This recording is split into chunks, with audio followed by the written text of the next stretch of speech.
bicara pertama ini Pak Insinyur Gambiro MT ACPE, ya.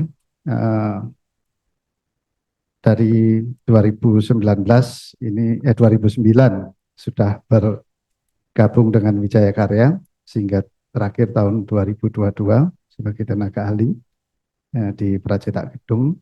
Kemudian pengalaman penelitiannya banyak sekali. Ada hollow core slab sebagai lantai diafragma, penelitian pengembangan sistem pracetak pada bangunan tahan gempa, kemudian pembangunan pracetak pada Sabodam, ada lagi pengembangan T-Bulb sebagai jembatan bentang menengah, kemudian penelitian dan pengembangan rumah tapak pracetak.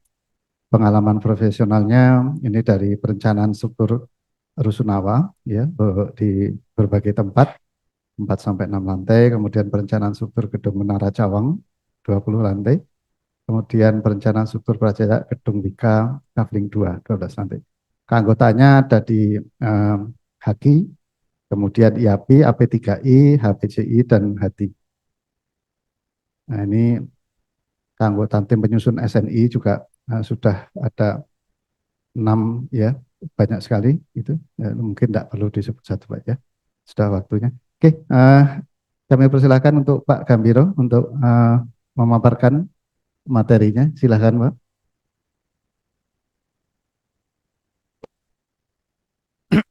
Baik, terima kasih. Bismillahirrahmanirrahim. Assalamualaikum warahmatullahi wabarakatuh.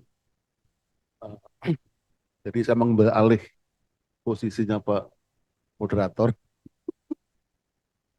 tapi eh, kok ya nurut-nurut aja ya udah, saya pindah ke sini aja. Enggak, saya supaya bisa membaca.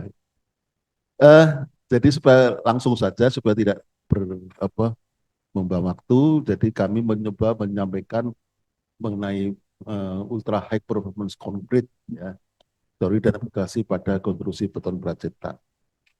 Jadi memang apa ininya memang cukup mendalam ya, ya karena saya diberi tugas untuk menyampaikan ini eh, menggantikan ada narasumber yang berhalangan.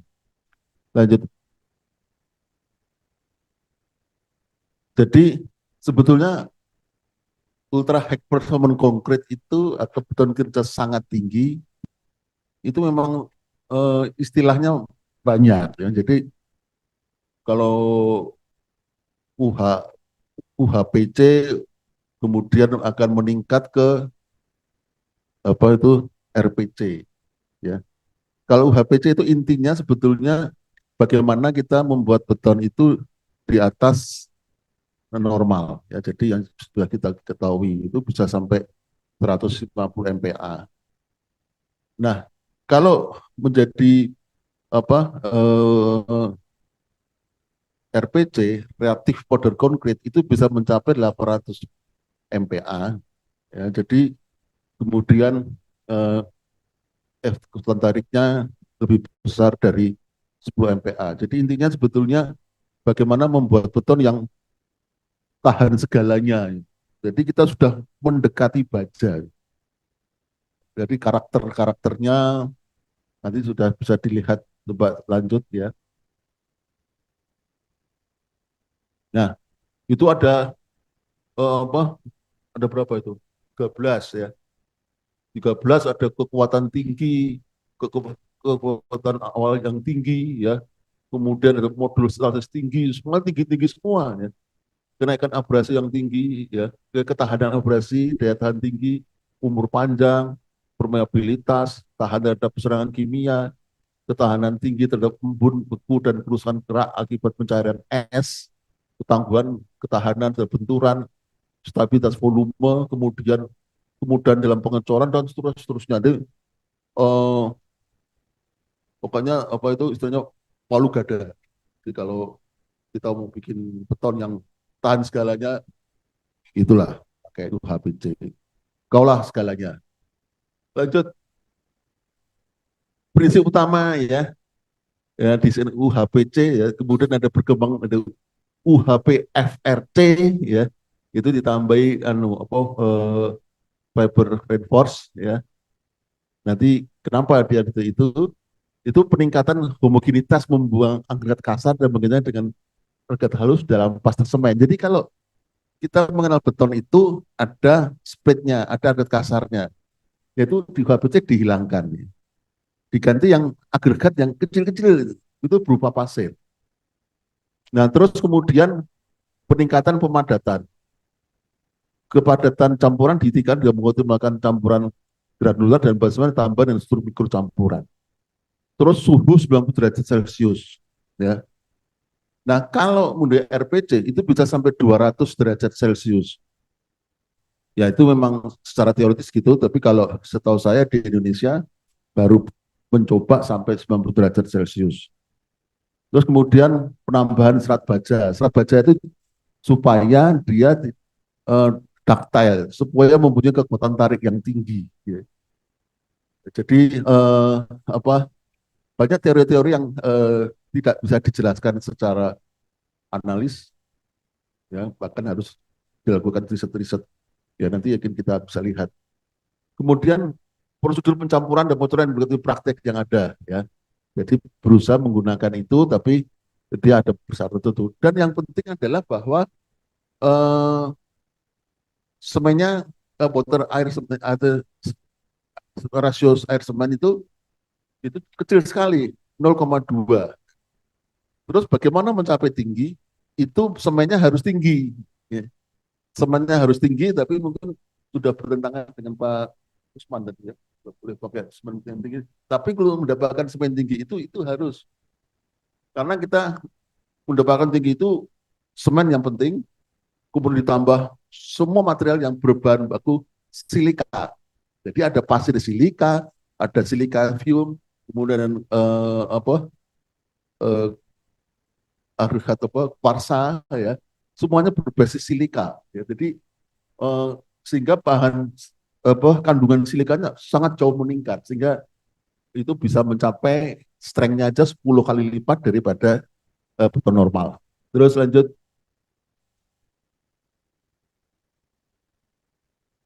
Nah, kepadatannya itu komponen pembentuknya itu ada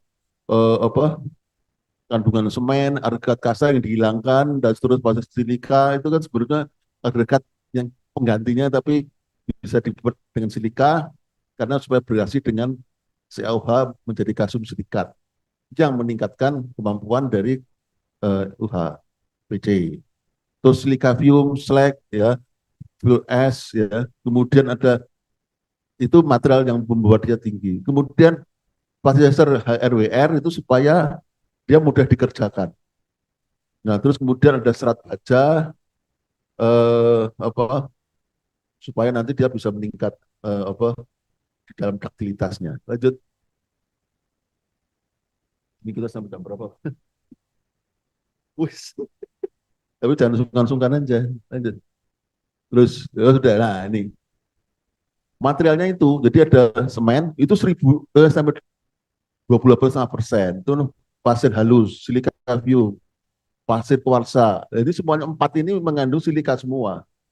Kemudian ada plasticizer yang HRWR. Kemudian akselerator, terus serat baja. Nah, di APC itu kadang-kadang ada yang pakai serat baja, ada yang tidak. Kalau pakai itu kadang-kadang istilahnya macam-macam. Nanti kadang-kadang bisa kita apa?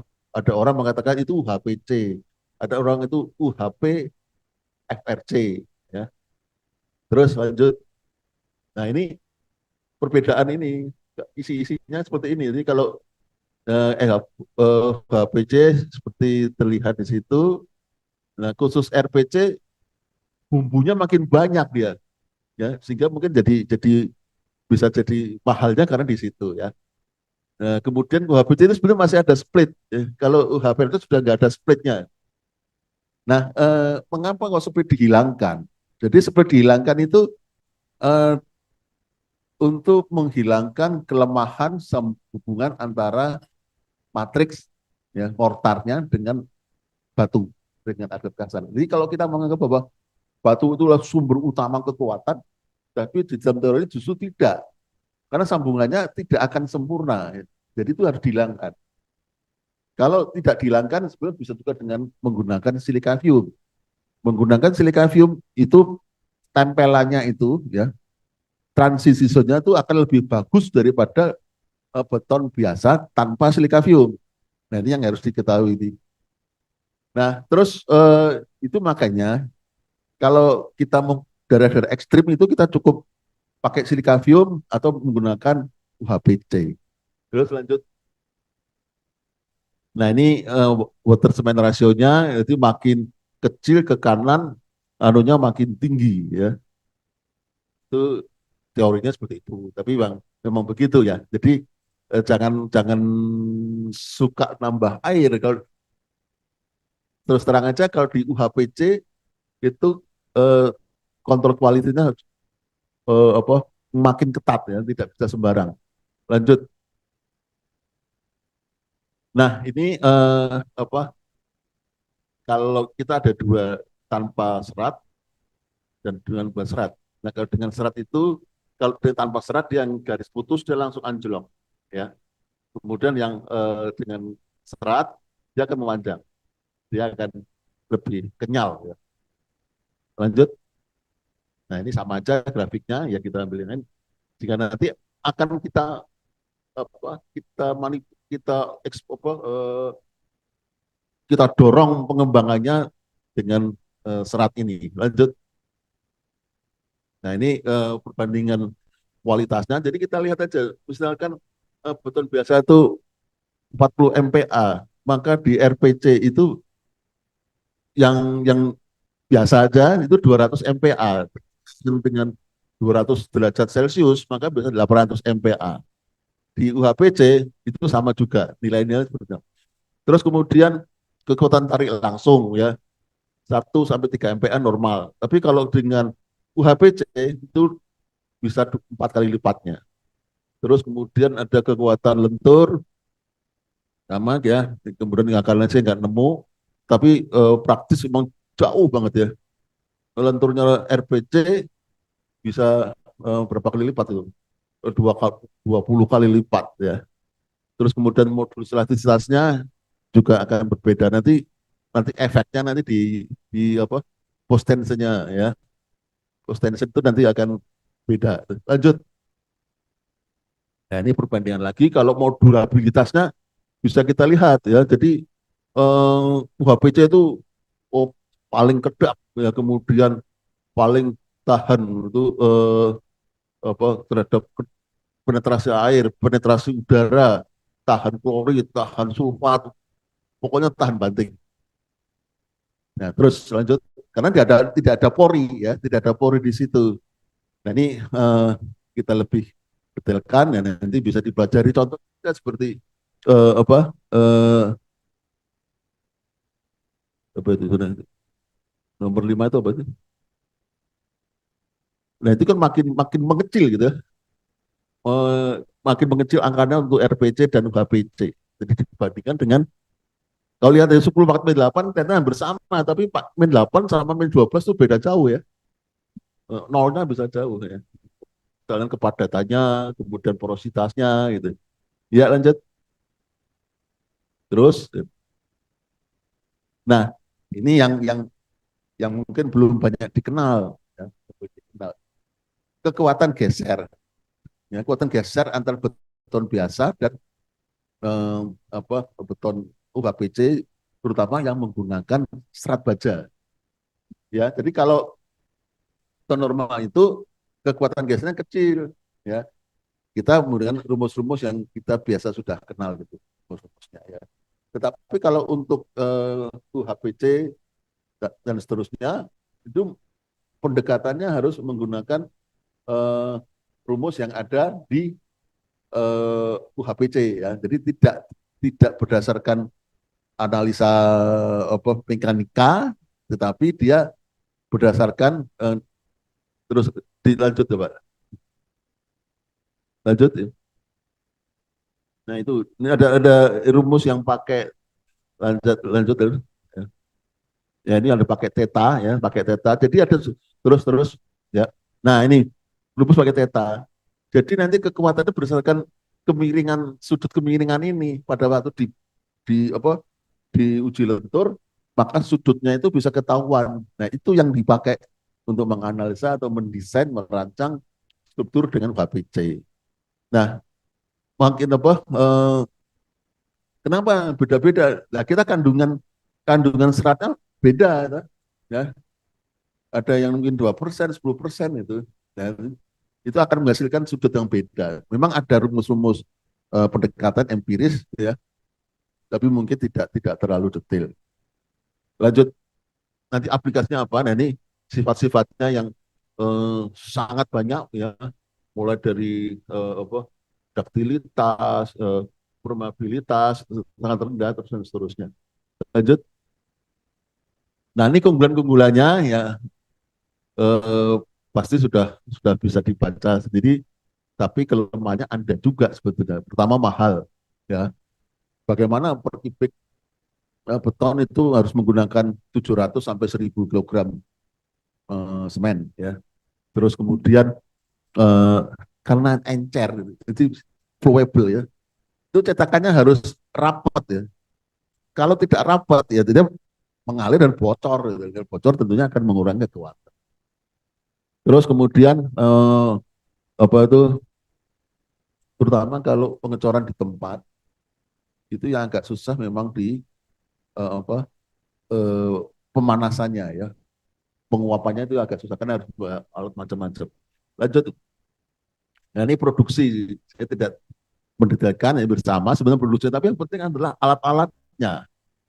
Alat-alatnya itu adalah yang membuat bagaimana campuran itu homogen. Itu ada Erich mixer, kemudian ada Hexier mixer seperti ini, kemudian ada planetary concrete dan konvensional mixer, ya. Saya lupa nampilkan tadi, sebetulnya ada yang apa Hexier atau Lozier, ya. Kalau Lozier itu blade-nya itu mungkin sedikit aja. Kalau Hexier itu banyak, ya. Nah, jadi satu hal lagi yang membedakan adalah apa seperti Airih itu, ini salah satu merek, ya. Ada beberapa merek itu adalah eh, cawannya tuh miring. Yang ini yang bisa yang dipatenkan itu cawangnya miring, kemudian ngaduk seperti kalau kita ngaduk telur, ngaduk roti itu selalu dimiringkan. Jadi apa artinya betul-betul mungkin. Nah, kemudian kalau pakai konvensional measure juga bisa, ya, load shear, ya, sementara pelan-pelan, tapi ya kita dapat 150 MPa dan ini sudah banyak dilakukan oleh di Indonesia. Karena kalau yang air itu mahal, mahal sekali dalam itu. Makasih. Terus, nah, aplikasi UHPC. Ya. Jadi banyak banget itu bisa dibaca sendiri. Jadi mungkin belum tadi di apa QR code-nya belum masuk, ya. Itu baru saya masukkan tadi karena saya disuruh Pak Budung suruh membawakan itu Pak harus belajar dulu jadi supaya nanti bisa menjawab pertanyaan dari Bapak Ibu sekalian. Jadi konstruksi jembatan, konstruksi bangunan, ya, konstruksi jalan, desain sismik. Kalau jembatan, ya, eh, itu nanti kita lihat penampangnya akan jadi lebih kecil. Kalau bangunan kenapa lebih kecil, dia akan lebih lihat. Kemudian jalan perkerasan. Jadi jalan perkerasan itu sebenarnya bisa dibuat pelapis. Kalau biasanya orang menggunakan lapisan beton untuk supaya eh, tidak hapus, nah ini lebih awet, itu jauh lebih awet. Jadi setelah di load dan lapisan jalannya lebih awet, tapi mungkin jadi nggak ada pekerjaan lagi, jadi, ya. Terus nanti ada desain seismik, ya. Desain seismik itu ada bagian-bagian yang bisa antisipasi. Nah, ini apa UHPC, RPC, nanti sebenarnya ada ECC, ya, ECC itu betonnya bisa melentur-lentur itu, ya, keras tapi bisa melentur gitu. Nah, itu yang sehingga sistem energi pada struktur rangka. Lanjut. Nah, ini lepas pantai. Lepas pantai itu kan lingkungan agresif, ya, agresif. Kemudian nah, nanti tadi untuk arsitektur bentuk-bentuk kompleks nanti ada beberapa gambar karena strength-nya tinggi, kekuatan gesernya tinggi, maka kadang-kadang tidak perlu tulangan, ya. Kalau kita selama ini membentuk tulangan, nggak perlu tulangan, maka dia bisa membentuk suatu bentuk-bentuk yang sangat kompleks ya. Terus kemudian perbaikan. Nah, perbaikan nanti kalau kita perbaikan dengan gluting, tapi perbaikan nanti dengan eh, apa alfa ABC. Kemudian elemen pracetak. Nah, elemen pracetak itu nanti penampang dari beton, dari penampang girder akan lebih ringan, lebih ramping. Ya. Mungkin tiang panjang juga akan lebih tipis. Ya. Terus nanti kita lihat ada seperti U-girder dan tebalnya hanya 10 cm. Ya, itu yang mungkin sangat revolusioner. Terus lanjut, ya tadi kemudian perkereta apian. Nah, ini kan kalau kita bantalan jalan rel itu kan kadang-kadang kan lemah terhadap fatik, apalagi kalau kita tidak menggunakan tulangan hanya pre-stress saja ya, pasti dia akan mengalami kelelahan. Tapi kalau menggunakan HPC ya dia bisa lebih awet. Kemudian energi angin, ya, jadi ini apa bisa dipakai untuk struktur yang terkena angin karena akan lebih lihat. Kemudian eh, nah ini nanti mungkin nggak bisa diciptakan di sini nih. Bahaya. Lanjut ya. Terus sampah. Nah, terus bentar. Sampah itu kan isinya bahan-bahan kimia yang reaktif. Ini bisa itu lebih bagus kalau air limbah ya, infrastruktur bandara. Nah, ini kalau runway ya, runway itu kalau lama-lama kan terkikis ya, tapi dengan adanya mungkin tidak terkikis.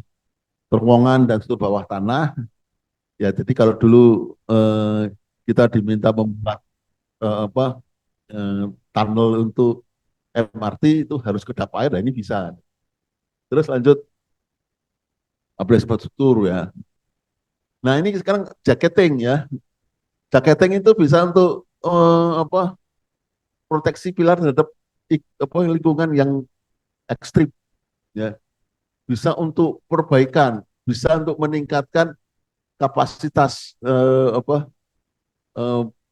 kolomnya, bisa untuk perbaikan, bisa untuk proteksi terhadap air laut, bisa untuk meningkatkan confinement. Jadi seperti hutan gempa ya. Jadi lebih strukturnya jadi lebih lihat. Nah ini bisa juga, oh ini bisa 5 menit lagi ini. Nah, terus ya confinement itu seperti gambar itu. Nanti terus kita lihat misalkan ya, jadi penumpang yang sangat anu tebal platnya bisa 8 cm ya, tebal plat 10 cm. Jadi mungkin tidak pernah kita bayangkan karena memang tidak pakai tulangan. Lanjut.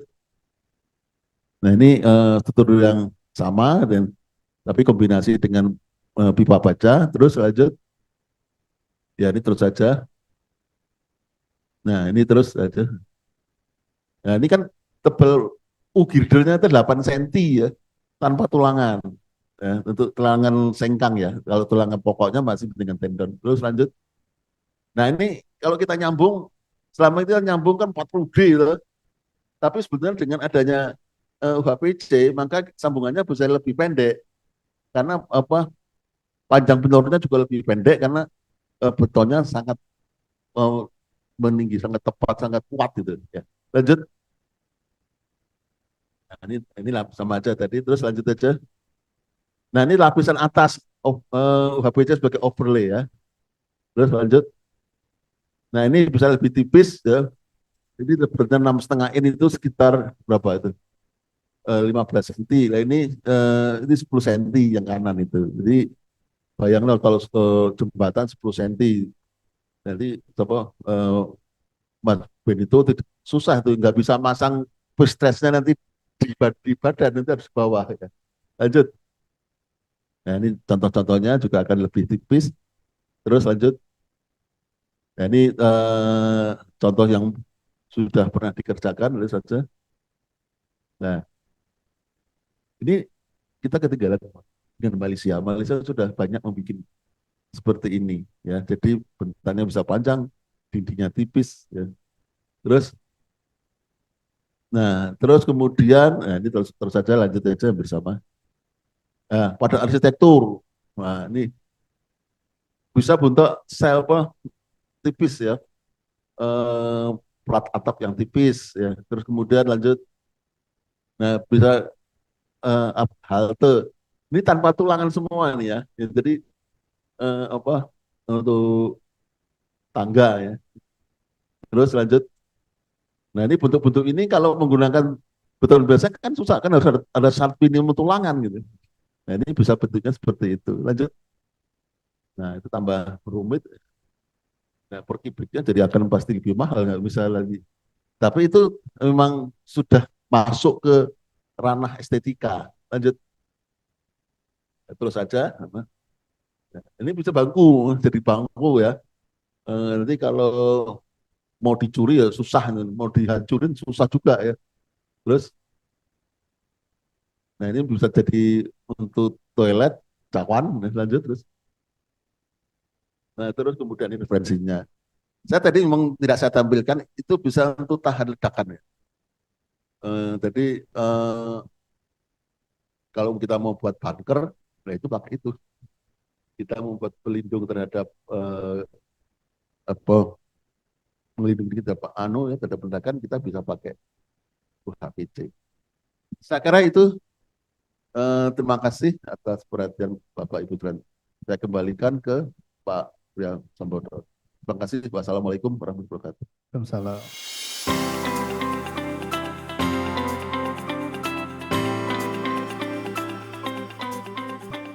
Kita lanjutkan ke pembicara kedua, jadi nanti pertanyaan kita gabung saja ya.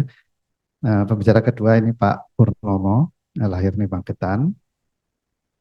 Ini saat ini bekerja di PT Waskita Beton Precast sebagai tenaga ahli direksi. Eh, Pendidikannya teknik sipil dari Undip Semarang, kemudian Magister Manajemen Keuangan dari Trisakti Jakarta.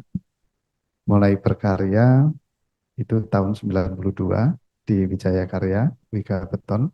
Kemudian tahun 2008 ke Adikarya sampai 2013 bersamaan dengan juga di PT PCI dan Kala Group. Kemudian dari 2013 sampai sekarang di Waskita Beton Precast. Kemudian sejak awal sudah berpengalaman sebagai narasumber banyak sekali. Jadi semua berkaitan dengan hampir semuanya ya dengan beton pracetak Precast. Oke, kami persilahkan Pak Unomo, waktunya 30. Eh, ya, monggo.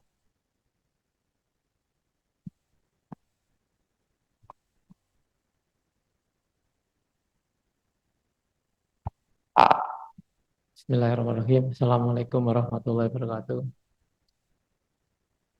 Ini udah detik-detik terakhir pesertanya udah tinggal sepertiga. Ya. Nah, saya mohon yang tinggal di sini tetap semangat, Pak. Oh, semangat ya. Semangat. Saya diminta pengurus AP3 itu untuk menyampaikan teknologi dan inovasi produk beton pelatihan pertegang dalam hal spoon pile bentang panjang. Next. Next.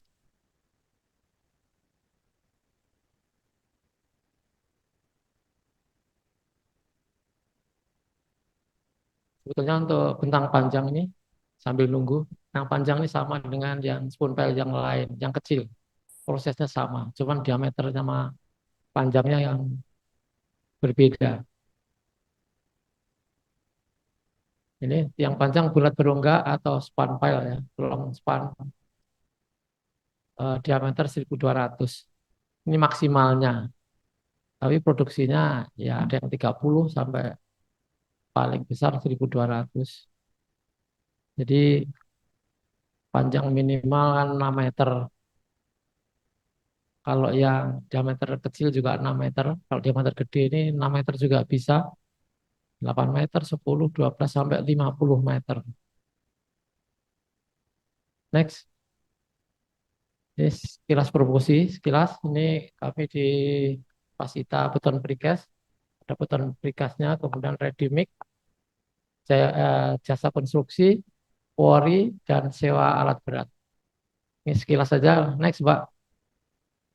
Jadi tadi 1.200 maksimal, panjangnya saya pegang itu 50 meter. Kalau yang pendek juga ada, yang di bawah ini ada 6 meter, 10 meter, 12 meter. Next. Eh, biar nggak ngantuk, ini sekilas video, hanya sekilas berapa detik, biar ada gambaran proses spoon. Suaranya.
Yang bisa produksi panjang ini di sampai 50 meter di Plan Bojonegara ini.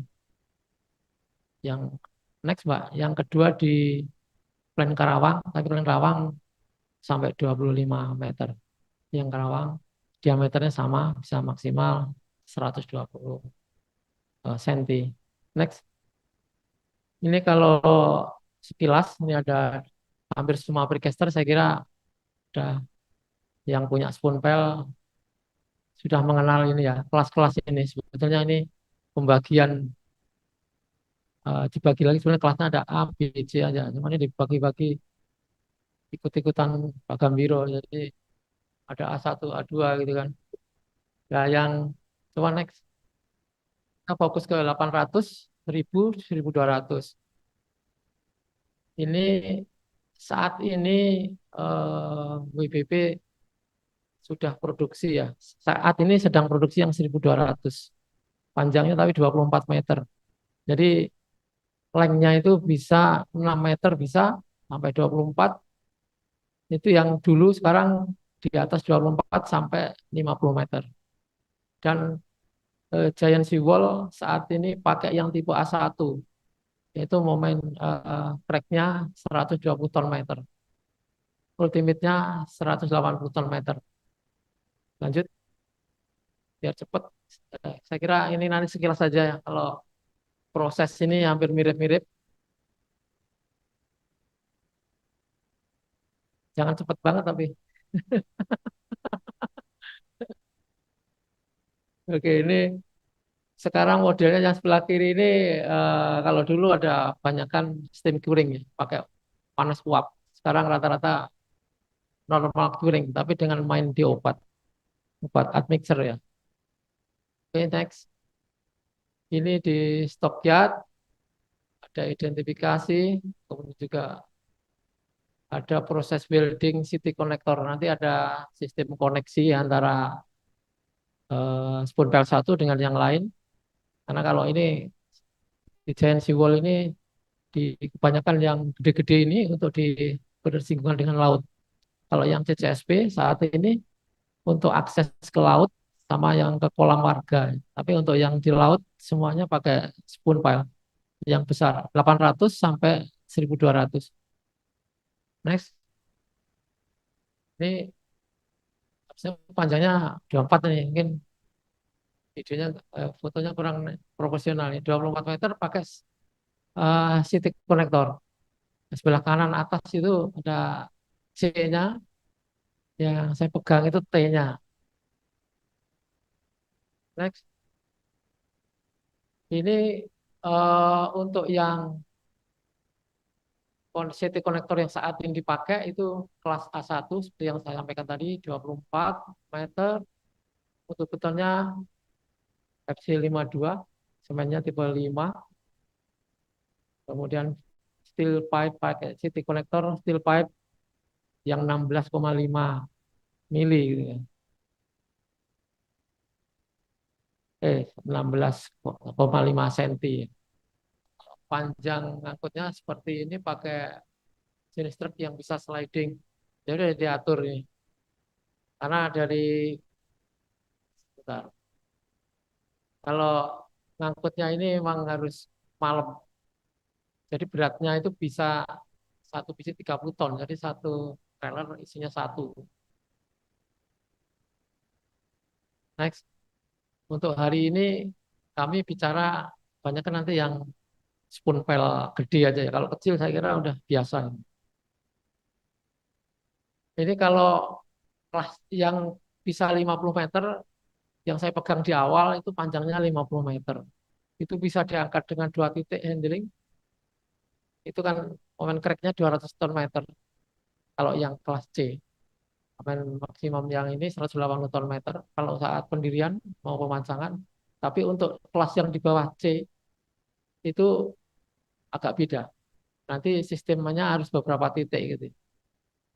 Karena kalau diangkat seperti ini momennya melebihi kapasitas tiang sendiri. Lanjut. Nah, mungkin diakali seperti ini yang kelas di bawah C. Next. Nah, ini saya kira ini udah biasa di posisi mana yang dicek. Next. Ya, ini contoh Chancy wall. Saya kira istilah Chancy wall teman-teman saat ini Bapak-bapak semua udah sering dengar, Pak Prabowo, Pak Hari juga menjelaskan tadi. Ini yang sudah terpancang pakai diameter 800, ada 1000, ada 1200. Ini eh, gelombang laut membawa energi yang ini untuk mencegah abrasi pantai, melindungi daratan pesisir, menjaga infrastruktur vital, mengontrol salinitas, kemudian menjaga stabilitas lingkungan pantai. Next, ini kalau eh, saat ini dipakai di yang Jakarta itu ada dua macam, memang sudah ada spoon pail diameter 800 sampai 1200, 24 meter. Ada juga yang CCSP. Tapi kalau CCSP tadi, seperti yang saya sampaikan itu hanya untuk harus ke arah lautnya. Jadi belum, kalau mau lautnya juga pakai CCSP ya harus besar, bisa UW 950 kalau sekilas saya. Dan itu lebarnya nggak bisa 1 meter seperti biasanya kan W600 kelas A atau B 1000 atau 100 cm. Kalau ini harus, karena tempat jepitnya alatnya itu nggak cukup kalau 1000, 100, harus lebarnya 120. Tapi kalau CCSP yang 600, 450 juga bisa, tapi nanti tidak ke laut mungkin ya. Nanti tinggal harus dipilah-pilah fungsi di mana. Bisa di laut seperti ini, tapi W-nya besar. Next. Ini yang WBP yang pernah suplai, Pak. Ini mulai tahun 2016 sudah suplai 1600-an. Memang nggak rutin. Ini ada yang paket ini paket 4 sampai paket 5 CCSP, ada W450 17 meter, itu ada 710 sama 500. Eh, Kalau 450 momennya paling kecil. Tidak. Kalau momennya yang spoonpel 1200 tadi sampai 1200 ton meter. Kalau ini paling 29, 29, 30 ton meter gitu. Dan ini kalau CCSP harus, kalau mau dipakai untuk tanggul yang bersinggungan langsung dengan laut, harus sistem connectionnya, sistem CT joinnya harus dimodifikasi. Kalau yang dulu yang sini masih masih biasa, jadi ada laki perempuan beton, jadi tidak kedap air. Tapi kalau ini, kalau yang pakai spoon pel Giant Fuel ini sudah anti karat, ininya apa CT-nya, dan di grouting sehingga beton nggak bisa lagi masuk. Seperti CSP biasa masih tembus karena mancangnya nggak mungkin bisa rapi gitu kan. Kalaupun kasih karet tetap bisa tembus harus sistem koneksinya harus dimiripkan dengan yang ini apa namanya yang spoon file. Ini spoon file kemarin kayak dilombakan dulu Pak sistem koneksinya Pak. Ada register A, register B, register C, modelnya beda-beda. Alhamdulillah yang dipakai ini adalah model WPB Pak. Ya, aku usulkan. Jadi dulu sempat mau dipatenkan tapi kelamaan sehingga jadi milik umum sekarang. Ini yang NCICD 69 sudah selesai semua ini sudah memancang jalan terus sekarang. Lanjut. Ini sudah city joint. Ini steel pipe. Ini yang 16,5 cm lapisnya HDG ini eh, apa namanya ini yang deep ya, yang dalam sampai minimal 100 mikron, 100 mikron kedalamannya. Next. Nah, ini sistemnya sekilas. Semennya seperti kelima, syaratnya di atas 100 sama atau 100 minimal 100 mikron ketebalan anti karatnya, galvanis. Next, di sistem galvanis, dilas koneknya masuk ke beton sehingga tidak copot. Terus nanti lasnya itu platnya dilas ke CT-nya, pipanya. Ini contoh di laut, pemancangan di laut. Pertama ini handling spoon pile dari tongkang, di tongkang ini. Kemudian yang berikutnya erection spoon pile dengan auger. Ini mancangnya tidak dipukul, tapi ini dipakai inner boring, jadi dimasukin. Augernya ini kan segmental, bisa disambung-sambung berapa meter aja. Dan atasnya ada pengarahnya, habis itu lanjut turun. Ini lebih jadi tidak lari kiri kanan gitu, karena sudah ada pengarah CT konektor itu juga ada juga yang pengarah di atas dan inner boring. Next, ini kalau sebelah kiri ini siap untuk inner boring masuk. Kemudian yang kedua ini yang inner boringnya sudah masuk.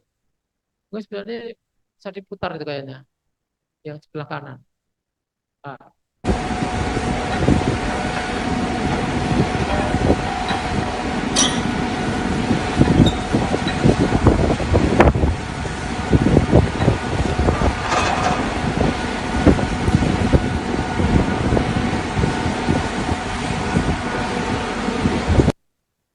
bisa masuk. Dan nanti tanahnya akan naik keluar. Lanjut. Ini prosesnya atasnya sudah di capping, ini sudah dipotong ini, dibuang pas yang plat sambungnya. Pas sambungnya kebuang satu biji itu 1,5 juta ini. Terus eh, untuk pile capnya, capping beamnya ini ada precast capping beamnya. Jadi tidak dikor pakai casing kayu, tapi langsung pakai precast. Kemudian yang paling kanan ya capping beam, tinggal siap cor untuk pile capnya. Next.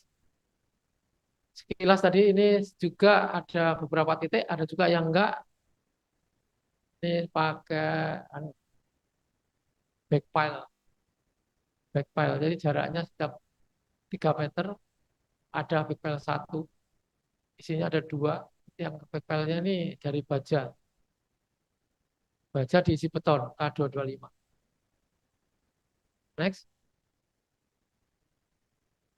Ini sudah 100% rapi. Jadi ngecornya juga capping beam ini tinggal sambungan-sambungannya yang dikes tadi sehingga kelihatan rapi. Next. Ini beberapa lokasi di Jakarta Utara, pantai Jakarta yang sudah selesai pakai spoon pile diameter 800, 1000 dan 1200. Next. Nah, ini ada promosi sedikit. Ini kalau menguji di tempat kami ini sampai Ultimate diameter 1200, ada dua tempat di Kerawang maupun di Sidoarjo di Plan Prambon.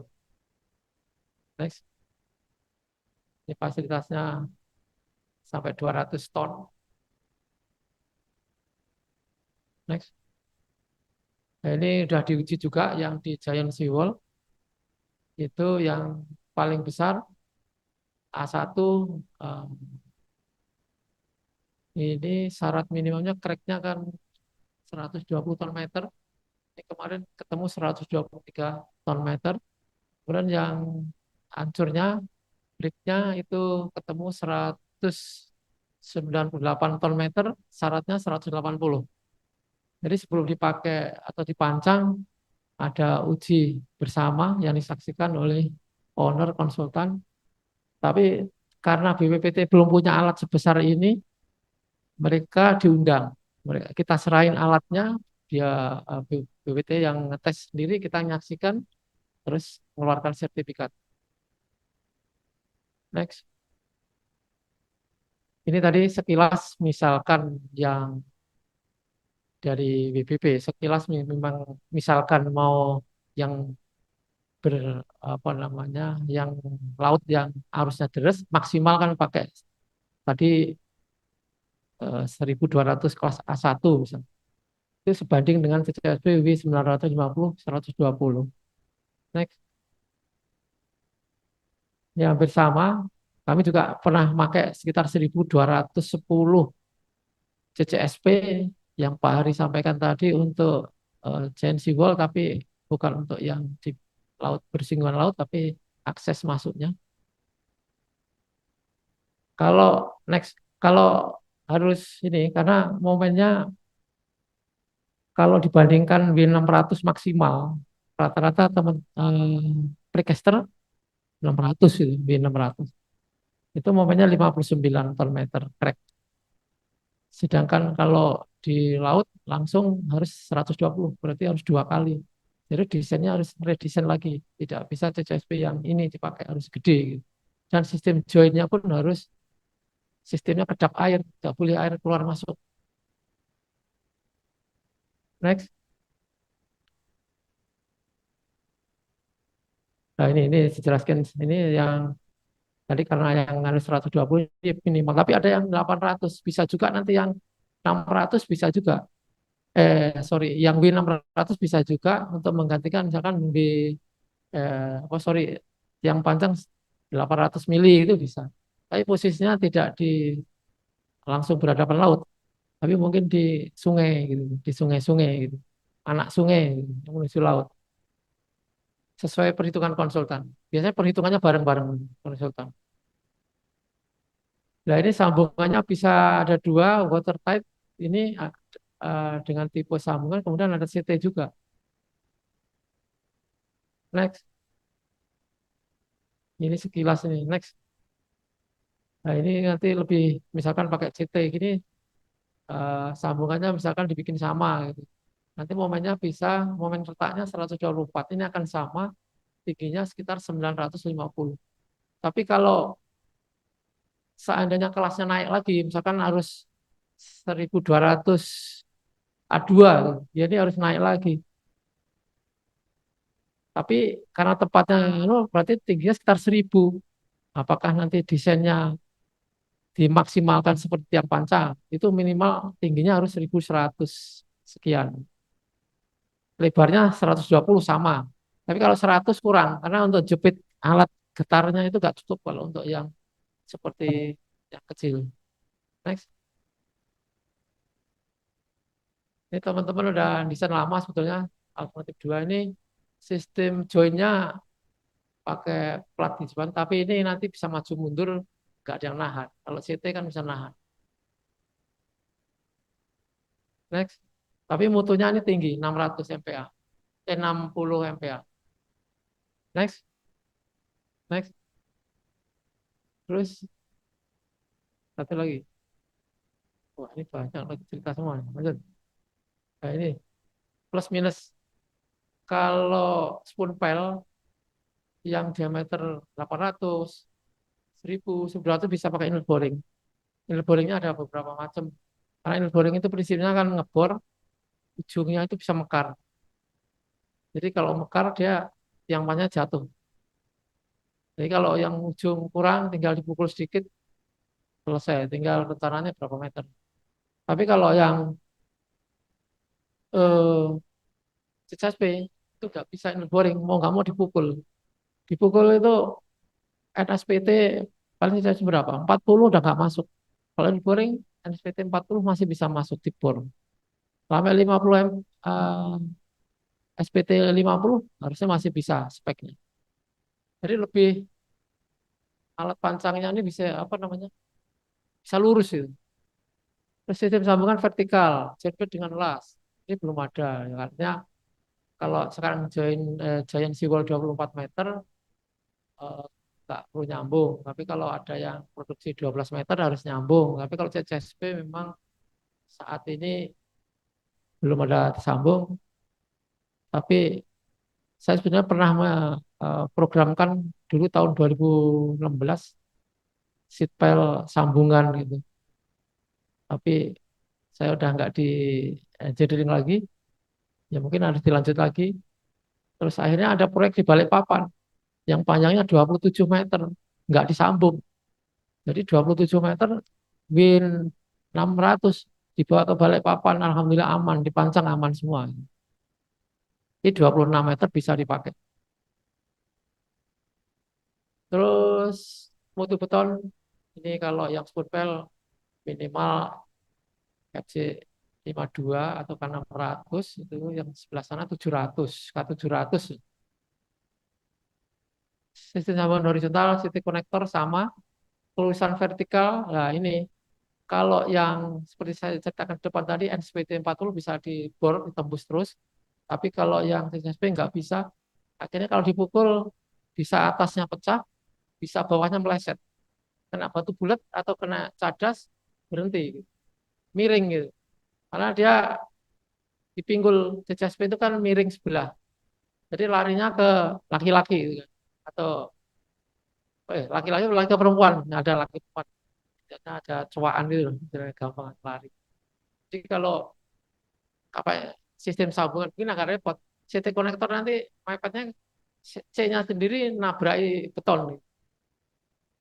Perlu dipikirkan sistemnya itu. Kemudian kepadatan beton pasti padat, kedap airnya spoonpile lebih padat karena itu bisa diputar dengan spinning dan juga material juga pakai semen tipe 5. Kemudian kalau yang CCSP itu mutunya walaupun tinggi tapi pemadatannya uh, konvensional.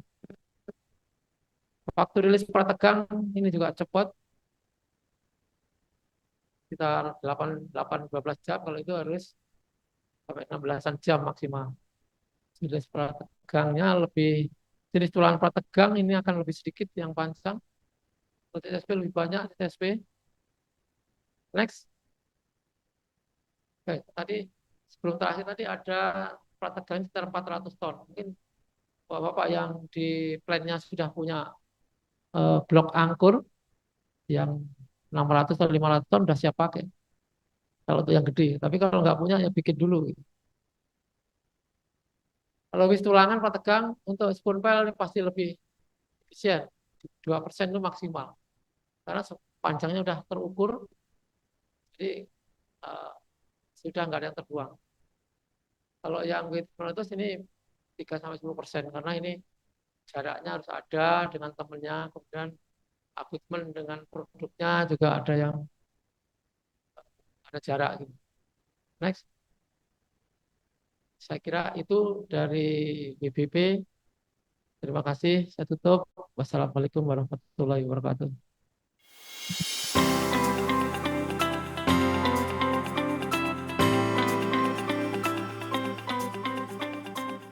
Nah, kita lanjut saja langsung dengan pembicara ketiga. Ya, ini kita perkenalkan dulu. Ini Pak Benito Bino Kristiawan, STMSC. Jadi, panggilannya Pak Bino katanya. Lahir di Jakarta. bekerja di PT OFM, Pre-Stressing Teknologi Indonesia, sebagai Kepala Teknik dan Pemasaran. Satunya di Parahyangan, Sipil, kemudian S2-nya di Universitas Dresden, Structural Engineering. Pengalaman kerja di 2016, staf teknik PT Tensindo Kreasi Nusantara, kemudian 2019 Research Assistant di Dresden, kemudian 21 sampai sekarang di PT OVH Indonesia, PM ya. Oke. Kemudian pengalaman sebagai narasumber di Conference Stability and Ductility Steel Structure tahun 2019, kemudian Liuts OVM Machinery Customer D 2024. Monggo silahkan Pak Bino untuk mulai paparannya. Ya, baik Pak. Ya, saya buka dengan Assalamualaikum warahmatullahi wabarakatuh. Selamat sore, saya ucapkan terima kasih untuk Dewan Organisasi AP3I yang boleh mengundang saya di hari ini. Saya hari ini akan memberikan presentasi mengenai sistem pre-stressing pada beton kinerja ultra tinggi atau ultra high performance concrete. Next. Baik, izinkan perkenalkan saya kembali. Saya Bino Kristiawan. Saya mewakili PT OVM Pre-Stressing Teknologi Indonesia. Berikut latar belakang pendidikan dan pengalaman saya tadi sudah disebutkan. Boleh, next. Baik, mohon izin perkenalkan perusahaan. Jadi OVM baru bergabung di asosiasi AP3I, tepatnya di bulan Februari. Jadi OVM Pre-Stressing Teknologi Indonesia merupakan anak perusahaan dari Liuzhou OVM Machinery Company Limited.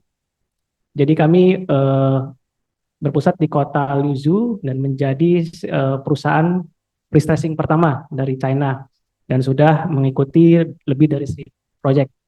Dan di tahun 2024 kami mendirikan OVM di Indonesia dengan tujuan untuk merespon kebutuhan TKDN pada produk LRB. Dan produk LRB kami sudah memiliki nilai TKDN sekitar 65 dan juga didukung dengan adanya mesin pengujian testing untuk seismic bearing sebesar 2.500 ton. Next. Berikut ini produk dari OVM yang paling majority adalah post tensioning system dan juga equipment, lalu beberapa bearing, expansion joint, beberapa sistem stay cable dan construction equipment. Ya, saya masuk ke topik utama. Saya mulai dengan ultra high performance concrete atau saya singkat UHPC. Jadi UHPC ini adalah jenis beton yang kita kenal karena memiliki kekuatan, daya tahan, dan keuletannya yang luar biasa dibandingkan dengan beton normal atau beton konvensional. Memiliki beberapa karakter, biasanya mutunya lebih dari 120 MPa, lalu memiliki duktilitas, durabilitas yang sangat tinggi ya, sehingga bisa menghasilkan penampang struktur yang lebih ramping. Dan bisa digunakan untuk struktur yang sifatnya inovatif, lalu juga memiliki kuat tarik yang lebih tinggi dari beton biasa. Umumnya untuk HPC ini antara 7 sampai 15 MPa. Grafik di sebelah kiri menunjukkan bagaimana perkembangan mutu beton dari tahun ke tahun. Tetapi UHPC ini juga memiliki sedikit kelemahan ya. Jadi dengan mutu beton yang meningkat, itu akan juga meningkatkan sifat brittleness-nya. Oleh karena itu umumnya diberikan steel fiber sehingga apabila terjadi crack itu bisa mencegah crack propagation. Boleh next. Lalu berikut memperlihatkan bagaimana strength hardening pada UHPC di saat dilakukan uniaxial tensile test yang tahap pertama ini terjadinya sifat elastis di mana tensile stress dengan tensile strain ini akan proporsional naik hingga mencapai titik maksimum dan terjadinya crack pertama. Lalu akan terjadi multi crack atau micro crack di sekitar crack yang pertama. Lalu setelah semua crack terjadi, maka crack yang sifatnya makro itu akan mencoba untuk terbuka atau terjadi crack propagation dan steel fiber ini akan berfungsi menjadi fiber bridging atau jembatan untuk mencegah keretakan yang lebih lebar hingga tegangan tariknya meningkat dan terjadi localize atau di mana fiber itu mulai putus dan mulai terjadi kegagalan atau concrete soften. Boleh next. kita bisa lihat beberapa jenis penampang yang memiliki kekuatan lentur yang sama, itu yang paling kanan beton dengan penampang T, ya, lalu yang paling kiri baja profil I, dan yang tengah UHPC. Kita bisa lihat bahwa penampangnya ini sangat langsing ya dan ramping. Boleh next. Ada beberapa metode secara singkat untuk memperoleh UHPC, yaitu kita bisa mengurangi proses pada pasta semen, lalu kita tingkatkan kepadatan di ITZ atau interfacial transisi zone. Lalu yang ketiga, kita kurangi heterogenitas pada campurannya. Boleh next. Ya. Lalu kita masuk ke sistem post tensioning. Jadi post tensioning ini adalah metode untuk memberikan gaya prategang pada struktur, dalam hal ini ke dalam beton, sehingga kita sebut struktur beton prategang. Jadi untuk penarikannya biasanya kita lakukan pada mutu beton minimum, umumnya saat penarikan 30 MPa, lalu saat umur penuh paling tidak mencapai 40 MPa. Berikut gambaran beberapa aksesoris pada post tensioning system. Yang pertama ada bearing plate, ya, anchor head, PC strand, dan sebagainya. Boleh next. Baik, jadi di OVM kami juga memiliki beberapa sistem post tensioning. Yang pertama, regular post tensioning system kami gunakan untuk internal, lalu ada tipe advance, external post tensioning, biasanya banyak digunakan di struktur box girder atau juga perkuatan-perkuatan struktur. Lalu ada nuclear power post tensioning system, di mana bisa bertahan pada suhu ekstrim yang panas, ya, bangunan nuclear power. Lalu ada juga serogenic untuk struktur LNG yang sangat ekstrim dingin. Boleh next.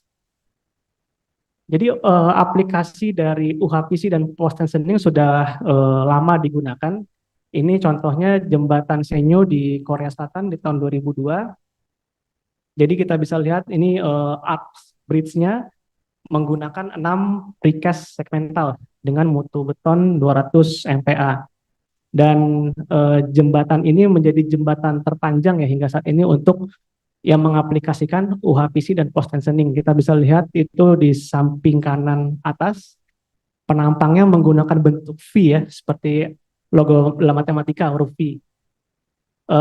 Menggabungkan tendon, tendon isi 12 strand ukuran 15,2, dan yang bawah menggunakan 2 tendon berisi 9 strand ukuran 15,2 mili. Boleh next. Lalu di Jepang ini menggunakan penampang box girder dengan mutu beton 200 MPa sehingga bisa memperoleh panjang span sekitar 50,2 meter. Boleh next. Lalu di negara tetangga kita, ya, di Malaysia, mungkin Bapak Ibu pernah mendengar Dura Teknologi. Mereka mengkombinasikan UHPC dengan juga post tensioning sehingga menghasilkan jembatan dengan bentang lebih dari 70 meter dan sudah banyak digunakan di beberapa daerah di Malaysia. Boleh next. Iya. Jadi UHPC ini bisa memberikan kelebihan atau keuntungan bagi sistem post tensioning. Yang pertama, kita tahu bahwa adanya, kita harus dalam mendesain post tensioning harus mematikan tegangan izin, di mana tidak boleh berlebih dari tegangan izin. Misalnya ini pada saat kondisi transfer ada istilah batas tekan dan batas tarik. Misalnya batas tekanan 0,6 FCI, FC itu adalah mutu beton saat penarikan. Jadi semakin tinggi mutu beton, ya, batasnya juga semakin besar sehingga kita bisa lebih leluasa dalam mendesain layout tendon dan juga sebagainya. Lalu kita juga bisa meningkatkan kontrol retak, daya tahan, dan kapasitas beban.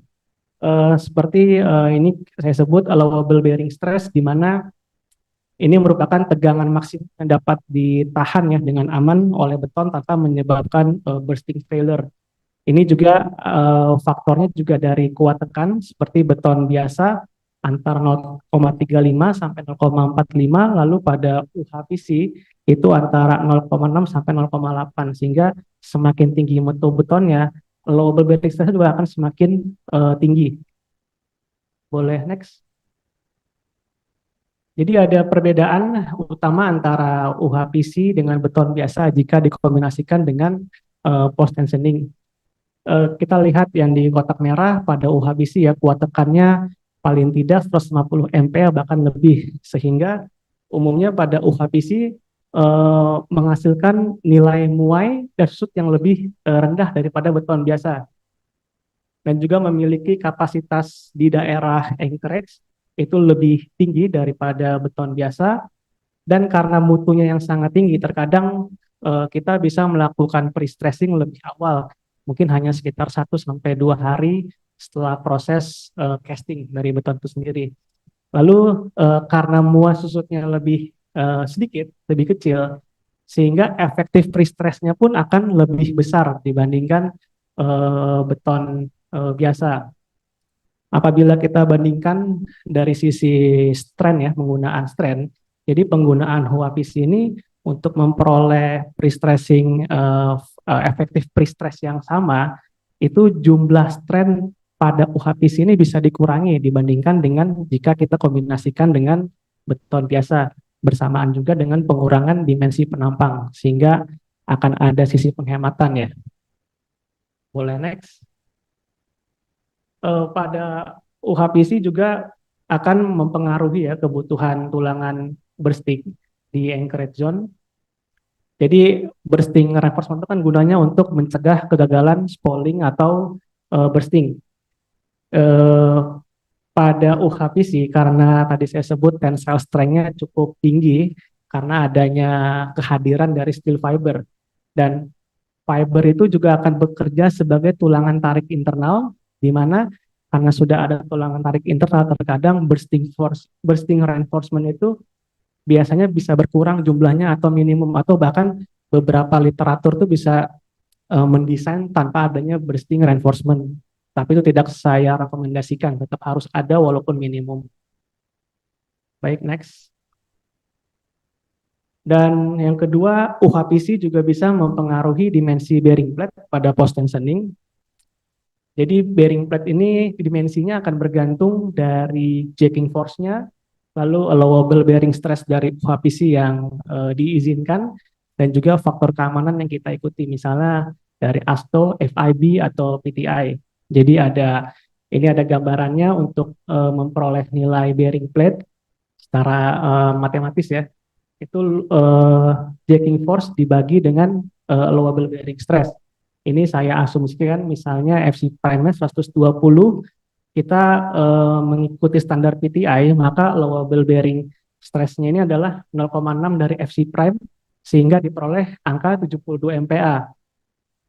Misalnya kita menggunakan 55 strand ukuran 15,2, kita akan memperoleh jacking force sekitar 10.740 kN, sehingga akan diperoleh juga luasan bearing plate sebesar 149,167 mm persegi.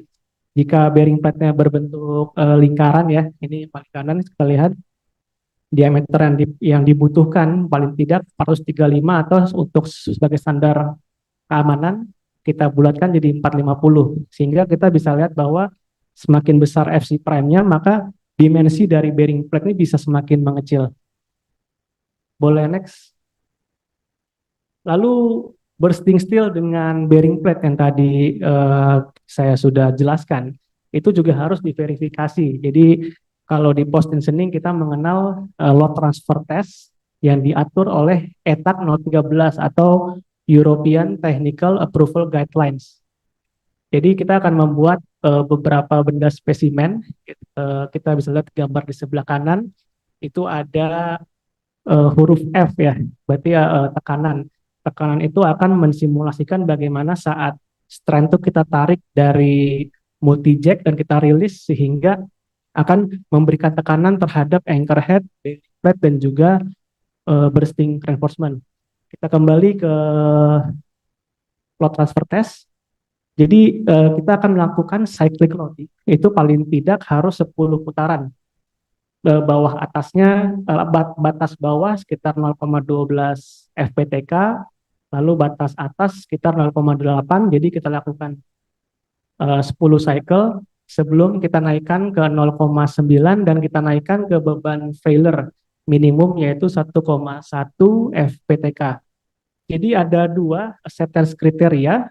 Di sini saya mengikuti ASTO. Lebar crack di cycle terakhir dari 0,8 fptk itu harus lebih kecil dari 0,5 mm. Lalu acceptance kriteria yang kedua, lebar retak pada saat di posisi 0,9 fptk itu harus lebih kecil dari 0,406 mm. Next. Berikut gambaran load transfer test. Jadi ini anchorage dari OVM M1319.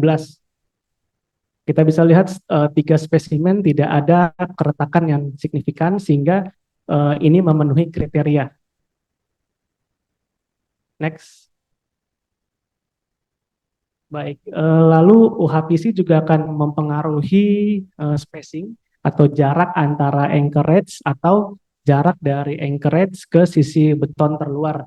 Ini juga bisa berkurang dengan sangat signifikan. Jadi ada beberapa alasan. Yang pertama ini UHPC ini memiliki tegangan izin lokal yang tinggi ya, sehingga beton dapat dengan aman menanggung beban lokal yang tinggi di area yang lebih kecil. Lalu yang kedua, UHPC bisa mendispersi stres lebih efisien. Jadi efisiennya dalam arti kita bisa lihat gambar yang paling kanan, pada saat kita berikan gaya P, itu akan terjadi persebaran tegangan tarik dan tekan selebar D. Jika menggunakan UHPC, nilai D-nya semakin mengecil sehingga ini tuh untuk mencegah interaksi tegangan antara anchorage satu dengan anchorage yang lainnya. Jadi kita bisa menghasilkan memperkecil jaraknya. Lalu yang ketiga, beton UHPC bisa mencegah spalling atau bursting, sehingga hasilnya jarak ujung anchorage dan juga jarak center ke center akan berkurang. Baik, next. OVM sudah mendesain produk post tensioning untuk sistem atau untuk beton UHPC. Jadi produknya memang sangat berbeda dari produk-produk yang lainnya. Ada 3 poin. Yang pertama, sistem ini memiliki struktur yang kompak dan ringan, sehingga memiliki bentuk yang sederhana dan untuk menghindari munculnya node stress atau tegangan terpusat yang akan bisa melemahkan kekuatan struktur dari beton. Dan permukaan bearing plate-nya ini akan terpasang ya, itu cenderung lebih masuk dan tenggelam di dalam beton sehingga akan mengurangi penggunaan atau bisa mengurangi penggunaan permukaan beton yang harusnya dipakai. Lalu yang ketiga, anchor-nya ini juga memenuhi bonding properties dari UHPC sehingga bisa meningkatkan kinerja force transmission di daerah anchorage. Next. Produk dari OVM yang tadi saya perlihatkan itu juga sudah dilakukan stress analysis. Jadi kita akan menganalisa bagaimana jika dikombinasikan antara anchor head, bursting steel, dan juga UHPC-nya. Sehingga akan menghasilkan kriteria bahwa ini memenuhi persyaratan force transmission performance. Ini gambaran pada saat kita lakukan analisa. Gambar paling kanan itu adalah misi stres ya. Jadi itu adalah salah satu kriteria saat kita mengecek apakah baja itu leleh atau tidak. Kita bisa lihat keterangannya bahwa pada saat material yang kita cek itu yield strength-nya lebih kecil daripada form misi stres, maka dikatakan material itu akan leleh. Sehingga jika kita bandingkan dengan nilai misi stres tertinggi di paling kanan itu sekitar 606 MPa dan masih lebih kecil daripada yield strength dari material kita. Jadi bisa dikatakan bahwa material kita masih dalam batas aman. Next. Jadi tidak hanya analisa secara numerik, kami juga melakukan pengecekan ya dengan cara load transfer test. Ini ada tiga kombinasi pengujian. Yang pertama ini menggunakan bearing plate biasa dan tentunya UHPC. Jadi yang pertama, crack ini akan terjadi pada saat pembebanan di level 1,04 fptk. Dan beban maksimumnya hanya mencapai 1,38 fptk.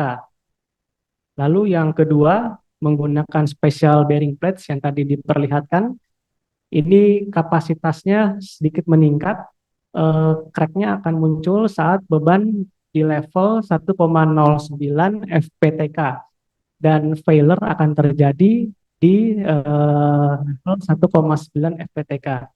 Lalu apabila kita tambahkan sedikit tulangan reinforcement atau bursting reinforcement, itu juga akan meningkatkan kemampuannya. Kita lihat bahwa crack-nya ini akan muncul di 1,14 FPTK dan failure loss-nya meningkat menjadi 1,7 FPTK.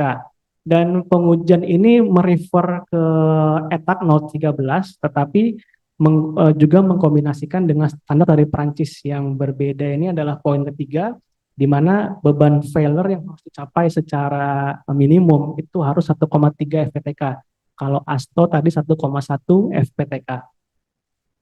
Next. Produk post tensioning yang tadi saya perlihatkan itu juga sudah digunakan di beberapa proyek di China. Jadi ini kita kombinasikan dengan PCO girder ya. Jadi kita melakukan desain, layout tendon dan segala hal teknis lainnya. Kita juga sudah melakukan pengujian lentur dan semuanya dikatakan bahwa dalam batas aman. Kita bisa lihat bahwa dengan kombinasi UHPC dengan post tensioning itu penampang dimensi dari PCO feeder itu sangat kecil ya, sangat langsing, dan juga jarak antara anchorage juga semakin dekat. Next. Lalu ini di proyek dari proyek tol dari Zhongshan ke Kaiping di tahun 2019. Jadi saat itu ada steel box girder dengan bentang 30 sampai 35 meter. Itu rencananya akan diganti juga menjadi box girder ya, steel box girder, tetapi dari kami merekomendasikan menggunakan UHPC di mana biayanya lebih rendah ya. Ini kita bisa lihat penampangnya juga lebih langsing dan juga pada bagian bawah itu bearing plate-nya sama sekali tidak ada jarak ya. Next. Baik, kita masuk ke kesimpulan. Yang pertama ini penggunaan UHPC pada beton pre-stress ini bisa membuat beton menerima jacking force yang sama dengan beton biasa, tetapi jumlah strain-nya bisa lebih sedikit. Seperti yang tadi saya sebut bahwa akan ada penghematan dari sisi penggunaan strain. Lalu yang kedua, mutu beton ini bisa mengurangi dimensi penampang sehingga strukturnya itu akan menjadi lebih ringan, ramping, dan jika itu untuk balok, panjang spannya akan lebih ya daripada beton konvensional. Lalu berikutnya, beton UHPC memiliki ketahanan tegangan tarik dan duktilitas yang cukup tinggi karena adanya steel fiber. Lalu dengan adanya steel fiber, terkadang bursting reinforcement tidak diperlukan, tapi tetap saya rekomendasikan harus ada walaupun itu jumlahnya minimum. Yang keempat, UHPC memiliki bearing capacity yang tinggi sehingga dimensi dari bearing plate bisa diperkecil dan jarak antara anchorage juga akan semakin kecil. Lalu berikutnya, UHPC juga akan menghasilkan efektif pre-stress yang lebih besar ya. Seperti tadi saya ulang, ini akan mengurangi jumlah strain dan berpengaruh pada penghematan biaya strain. Yang terakhir, UHPC sangat ideal jika kita kombinasikan dengan sistem produksi precast segmental ya, di mana ini akan mengurangi pekerjaan di lapangan dan tentunya kita bisa menjaga quality control. Baik, sekian dari saya. Terima kasih. Mohon maaf jika ada kesalahan dalam kata.